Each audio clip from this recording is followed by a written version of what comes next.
I don't know how to really thank the team that put this together, but it's really, really exciting, fantastic. And I would thank also my friend George Oredu. Actually, we became friends when I told him, do you know what your name means in Arabic? His last name, Oredu, which is I want. He was very happy actually to hear the translation. And then we wanted to do things together. And I thank him too for actually really saying those nice words about Morocco and about of course, the potential of bringing Morocco and Kenya together. We have so many similarities, but that's really context. So, and my wife too, she doesn't like to go to many meetings, political ones in particular, but she insisted on coming as well. It's about celebrating excellence. I think this is what we should celebrate in Africa. So, culture. I happened to be a professor before becoming ambassador, and I always think that culture is not given, or cultural heritage is not given the merit it deserves. We all celebrate in Africa. We speak about scientists and scientific revolution. Anything that is good, we say scientific analysis, but we forget that actually our being is predominantly about culture, about values, about imagination. Sometimes you cannot even draw a sharp line between what is reality and what is imagination. And those of you who know Don Quixote, that big book in the West now that is becoming universal, just like this is one of those ideas. So, and whatever you talk about, human rights, values, morality, this is really culture. And of course, culture, like even in the Western etymology, it comes from agriculture. You can imagine how it is sacred.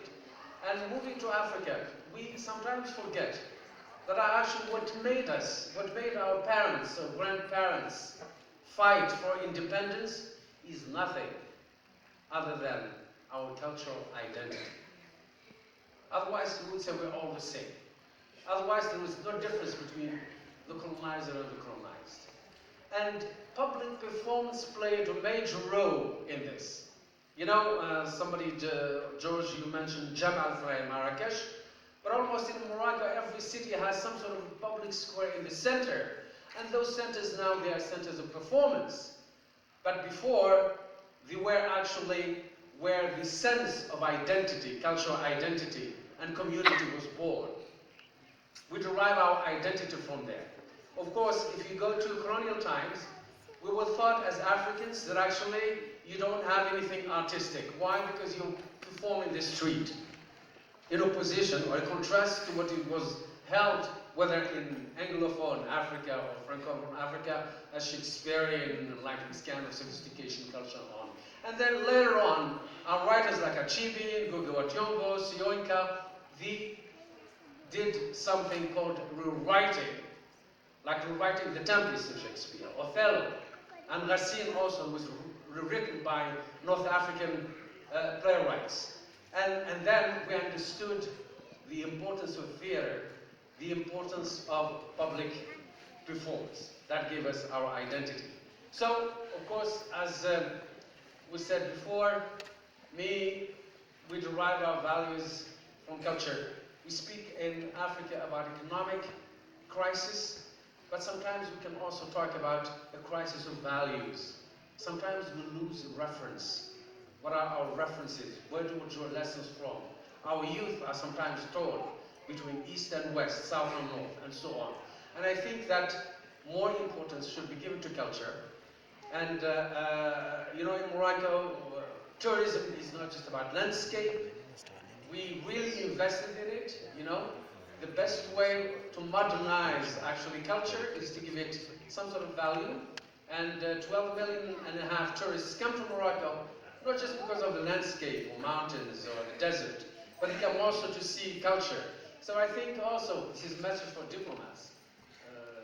Our job is not to be confined to political and diplomatic circles. We need to go out and can't know a country without knowing how its people dress, dance, perform, eat and drink.